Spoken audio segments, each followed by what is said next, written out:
Hello किसान भाइयों, स्वागत है आज आपका आपकी अपनी यूट्यूब चैनल देसी फार्मिंग पे। तो किसान भाइयों, आज का जो अपना टॉपिक होने वाला है वो बहुत ही इंपॉर्टेंट टॉपिक है, जिस पे हम बात करें तो अपनी बच्चियां है, जो हीफर है, जो कटड़ी है, वो जल्दी हीट में कैसे आए, जल्दी गाय भैंस कैसे बने वो इसके लिए। तो कई से किसान भाइयों को ये समस्या रहती है कि उनकी गाय भैंस है वो 4-4 साल की, 3-3 साल की हीट में नहीं आती। तो उसके लिए क्या करें? क्योंकि किसान भाइयों, मेरे पास ऐसी भी गाय है जो कि 13 महीने की गाय हीट में आ चुकी थी। और कई से किसान भाई ऐसे भी हैं जिनके 16 महीने की, 17 महीने की गाय ब्याह भी चुकी है। भैंस में ये थोड़ा ज़्यादा होता है, लेकिन गाय में ये टाइम कम होता है। क्योंकि मेरे पास ऐसी गाय है किसान भाई खुद के पास, जो अभी ये आप सामने देख रहे हैं, ये सिर्फ 13 महीने की है और हीट में आ चुकी है। तो मैंने इसके अभी एआई नहीं करवाई, अगले हीट में इसकी एआई कराऊंगा किसान भाइयों। तो अपन जो बात करने जा रहे हैं, मैंने सोचा सभी किसान भाइयों के लिए ये वीडियो ही बना लूँ। जैसे ये हीट में आई तब मुझे भी खुशी हुई कि ये जल्दी हीट में आ गई। तो मैंने सोचा सभी किसान भाइयों को ये बताएं कि कैसे केयर करें, कैसे इसे जल्दी हीट में आने के लिए कैसे अपन क्या पशु को दें। तो किसान भाइयों, जो मेरा है, मैं आपको मेरा एक्सपीरियंस बता सकता हूँ, किसी दूसरे का किसी का नहीं बता रहा, मेरा खुद का मैंने बता रहा हूँ कि ये जो बच्चियाँ है, ये इसकी माँ के 25-26 लीटर मिल्क था। और ये सेकेंड लैक्टेशन की बच्चियाँ हैं। ये दूसरी बार मेरी गाय भी आई थी, तभी ये बच्चा लेके आई थी। तो इसकी माँ के 25 से 26 लीटर दूध था। तो मुझे इससे उम्मीद है कि ये फर्स्ट टाइम में 20 लीटर 22 लीटर करेगी, और ये 30 से 35 लीटर दूध की गाय अच्छे से बन पाएगी। क्योंकि मैंने इसमें बुल का भी अच्छे से चयन किया था। इसके वो एबीएस का सीमन लगाया हुआ है। और ये जो फर्स्ट डे से मैंने इसकी अच्छे से तैयारी की किसान भाइयों। क्योंकि ये मुझे इससे उम्मीद थी, क्योंकि मेरे पास बच्चियाँ और थी नहीं, मैं ये फर्स्ट बच्चियाँ थी जो उस टाइम पर कोई बच्चियाँ दूसरी थी नहीं, तभी मैंने इसे अच्छे से केयर की। पहले तो इसे ब्याने के बाद किसान भाइयों 2-3 महीने तक अच्छे से मिल्क पिलाया।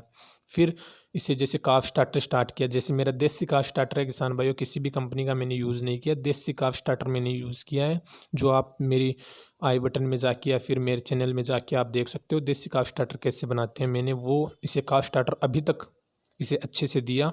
और अभी जैसे सर्दियों में इसमें थोड़ी अभी ये चिकनी थी बिल्कुल, अभी सर्दी की वजह से ये थोड़ी कमज़ोर हो गई है। तो अभी भी थोड़ा सा फ़र्क पड़ा है, मुझे लगता है हीट में आने के लिए इसके थोड़ा फ़र्क पड़ा है किसान भाइयों। मेरा जो अनुमान कहता है कि ये हीट में आने के लिए थोड़ा इस पे फ़र्क पड़ा है। ये देख सकते हैं एकदम से किसी भी सींग वगैरह कुछ भी नहीं है किसान भाइयों, प्योर काली शाइबर की बच्चियाँ हैं। तो ये जो कैसे तैयार हुई किसान भाइयों, इसे मैंने अभी तक जैसे कि काफ स्टार्टर इसका बंद नहीं किया है। नाज अनाज इसे हमेशा मैंने स्टार्ट रखा है। डीवार्मिंग सबसे ज़रूरी है किसान भाइयों। जो भी किसान भाई अपने पशु की डीवार्मिंग नहीं करते हैं, वो 20% लॉस खा रहे हैं बछिया के गेल। तो वो उससे कैसे बचें, उसके लिए आपको डीवार्मिंग 3 महीने से अपने पशु की करनी ज़रूरी है। बिल्कुल जैसे आपको पशु का दूध निकालना ज़रूरी है, उसी प्रकार आपको 3 महीने में अपने पशु की डीवार्मिंग करनी ज़रूरी है।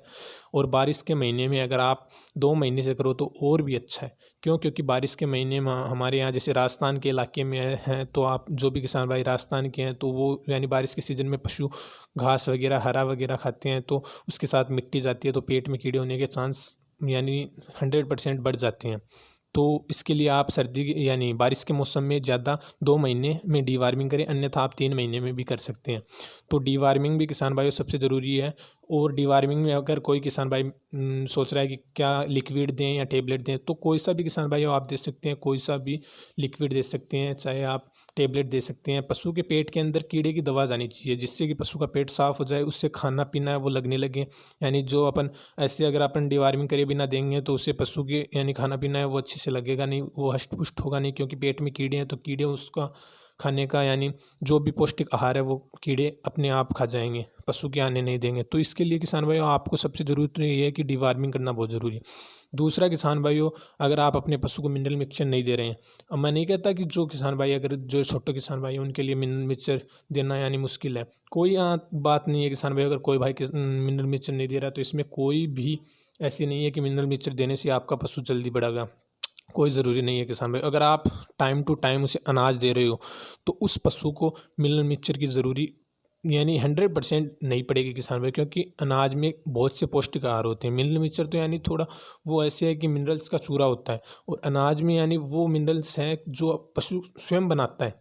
तो इसके लिए अगर आप अनाज दे रहे हो तो मिनरल मिक्सचर की कोई ज़रूरी नहीं है। अगर आप लास्ट के जैसे आपको ऐसा लगे कि अभी अपने पशु को हीट में आ जाना चाहिए और हीट में नहीं आ रहा है, तभी आप 1 महीने दे सकते हैं। तभी अगर कोई सा भी मिनरल्स की कमी होगी तो आपका पशु हीट में आ जाएगा। ऐसे भी नहीं है, मैं ऐसा नहीं बोल रहा किसान भाइयों कि मिनरल मिक्सचर ना दें, क्योंकि 1 महीने तभी कोई अगर आप सिर्फ उसे गेहूँ का दलिया दे रहे हैं तो यानी गेहूँ के मिनरल्स मिल जाएँगे और मिनरल्स नहीं मिलेंगे, तब आप मिनरल मिक्सचर दे सकते हैं। धन्यवाद किसान भाइयों, अगर वीडियो अच्छी लगी तो लाइक करें।